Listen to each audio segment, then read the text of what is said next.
draft pick in Cleveland, will dress as the number 3 quarterback for the Cleveland Browns. But Flacco will start, Gabriel will be the backup, and Shedeur Sanders will be the emergency number 3.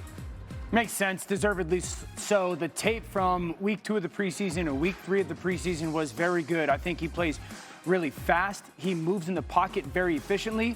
And the one thing that maybe was unexpected was the arm strength was pretty significant. So I think at some point, unless Joe Flacco completely lights it up, Dylan Gabriel will start some for the Cleveland Browns. I'm going to be honest. What I like about this is with Kenny Pickett being traded, now those rookies will get an opportunity, whether it's only Dylan Gabriel or at some point Shedeur Sanders as well. I think they're set up to see if the quarterback of the future is already in the quarterback room. All right, guys, now it's time to read and react to some of the biggest news around the league. Amari Cooper signed with the Raiders yesterday, back where it all started. Cooper's numbers dropped dramatically last season, though. In 2023, he ranked top 10 in receiving yards per game and yards per target. But in 24, he ran less than 10 routes per game, averaging 44 less receiving yards per game and averaging 3.4 fewer yards per target. D. Wood, do you think that Amari Cooper still has enough left in the tank to make an impact for the Raiders? Yeah, listen, he's not the number one. We all know Brock Bowers is the clear number one, but I always call Amari Cooper a professional wide receiver, meaning like he's always been one of the better route runners in the National Football League. He's not going to run by anybody anymore, but he's going to be where he's supposed to be in the passing game. All right, now let's get to the Giants, who will keep Russell Wilson, Jameis Winston, and Jackson Dart on the roster. And here's Brian Daboll talking about that today. You know, I'm happy, like I've said, with a lot of the additions we've made and the chemistry of the group. But again, that's all talk. You got to go out there and do it at a high level when it matters, which is the regular season. But it's a player's game, and I'm excited for the players that we have on our football team. Dan, Jackson Dart impressed in the preseason. What did you see from the young quarterback? The most impressive thing was that his tape from college and the things that I liked carried over to the NFL. The pocket strength, but constantly playing with his eyes up athletically. Sets backside to throw a 2-man combination, an out route and an in route. But he sees that corner squatting on that out route, don't want to go there. Now I want to go throw the in route, but that safety's driving it. So there's a lack of comfort to throw that football while that right tackle's getting beat. Hang in the pocket, and now take off. But RC, he takes off, but still remains in that passing mode. Athletically, seeing what that linebacker does. Linebacker attacks him, finds that slot receiver wide open in stride. It's a big play. And the fact that he handles the pocket while not just being athletic and running, big deal. Man-to-man down in the red zone, tight end up top, one safety in middle field. That tight end has a little bit of a post. Hold that middle field safety right for just 1 second. He's going to catch the snap and do that. And now in the red zone, it's got to be 1, 2, 3, and ball has to be out without a hitch. And that backside green window is where exactly how you want to throw it. Now, I love the height of the throw, but if and when he becomes their starter, that ball can't be here. You know what I'm saying? So I like a lot of the stuff. It's not flawless. But when you're playing against Washington or Trayvon Diggs in Dallas, and you do that, and that ball's not here, it's batted away, if not picked off. So a lot of really good, but still a ton of room for growth. But I also think that's why when you have a quarterback developer like Brian Daboll, he can have those conversations that this is good, but when we get into the real games against the NFL players, you can't place that football right there. Exactly. You know, and that quarterback room, I think, is much better than it was last year. 100%. Also, another quarterback room that looks totally different is the quarterback room in Seattle. They signed Sam Darnold in the offseason, taking him away from Minnesota, and Geno Smith is Viva Las Vegas, and they drafted Jalen Milroe. Here's Mike McDonald to tell us a little bit about where he goes. We're going to have plays for Jalen and game plans, and he's going to rep those are the ones. And, however we build the package for him going into games, he needs those reps and walkthrough and full speed, so that's going to be important. How we do it, who gets how many reps, all that. I mean, obviously, Sam, it starts with how many reps he needs to get ready, and then we kind of work off from there. D. Wood, after hearing what Mike McDonald just said, do you like the way they're going to use Jalen Milroe?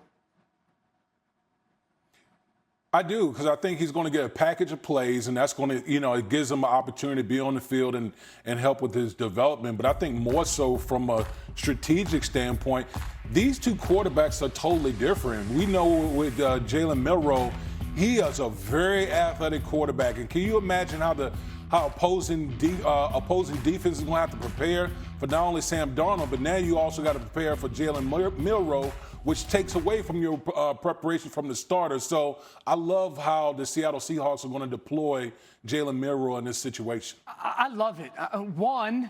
Now the San Francisco 49ers, who they play in week 1, and I think the Pittsburgh Steelers in week 2 and so on, you've got to prepare. You got to spend time preparing for something. You also don't really know what it's going to be. This is a guessing game in some ways for those defenses. So I love the fact that Mike McDonald is just planting that to those teams. Number 2, who is the Seahawks' new offensive coordinator, RC? Clint Kubiak? Clint Kubiak, coming from the New Orleans Saints, who just has this history of Taysom Hill. Yeah. So I would fully expect that now you've got a coordinator. It's not just some, hey, we'll see if we can do something. He's got a history of using this type of athlete. Now, Jalen Milroe, with all due respect to Taysom Hill, is a significantly better athlete out in space with the ball. And so I love the fact that you've got a coach that has a history of it, that knows how to use it, when and where, what it should look like, how to dress it up. And now these defenses have to try to play a guessing game early on of how to handle it. And the last part to say is this. This could become the tush-push type thing for them. Like, if you're trying to gain any little advantage that you get that is very specific to your team. I'll be honest, too. The spirit of Jalen Milroe is still running in Death Valley this year, right? He just scored from 60 a game. They just absolutely couldn't stop the quarterback run. And I love this because what it also does is during the week, now if you're a defense that's facing this team, you have to have 2 separate game plans, right? Yeah. You have to practice differently for Sam Darnold when he's the quarterback and then for Jalen Milroe. Simply the time it takes to do that is difficult. And now once they start to evolve and the pass game becomes a part of it, that's also going to be big for Jalen and this offense. Just imagine in 3rd and 3 situations when they put both of them, Sam Darnold and Jalen Milroe on the field, then how does the defense handle it? Shefty, you got anything?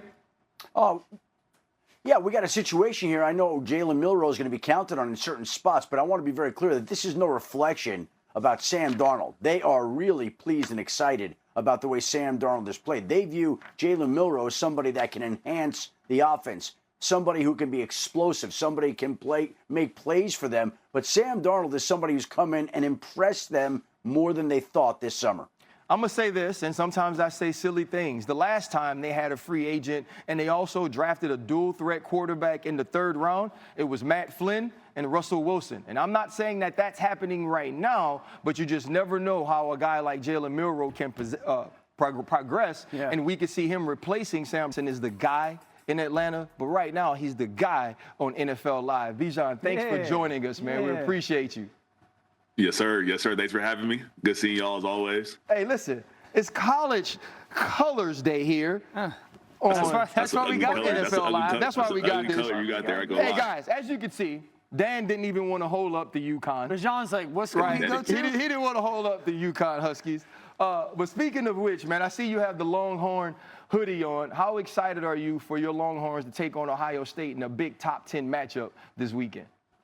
Yeah, man. Well, obviously, like you said, it's College Colors Day. So, that's on Friday. And, I need everybody to wear their colors, as you guys obviously will be. But I think for us, it's super important for this week. Just as an alum, as a Texas player, knowing the expectations that are coming with this game, it's going to be huge. And, I know all the guys are ready. I think this is a statement game right here. And it just happens to be on the first game of the season. So, for us, we go to Ohio. I know it's going to be, 100,000 there. It's going to be loud, but, I think for us, if we just go in there and blank everything out and understand that this is our game and this is going to be, we have to control the environment. Yeah. Then we're going to get a win. We're going to get a win. All right, so before we get into the NFL questions, you and the team, do I get a score prediction? Can I get that out of you? Oh yeah. I'm gonna say 28-14. Oh, us. Okay. One-sided. I'm gonna say a two-touchdown game. Colin Simmons, right. Anthony Hill. I see you. All right. Two-score game. Okay, so to the NFL, obviously quarterback new this year for the most part. Michael Penix is in his 2nd season. In your eyes, how does he take your offense to the next level? Yeah, man. I mean, I think just with him, he's super intelligent. And another thing with him that I think people like kind of sleep on is his athleticism. I think he's a very athletic quarterback, and he can move out the pocket.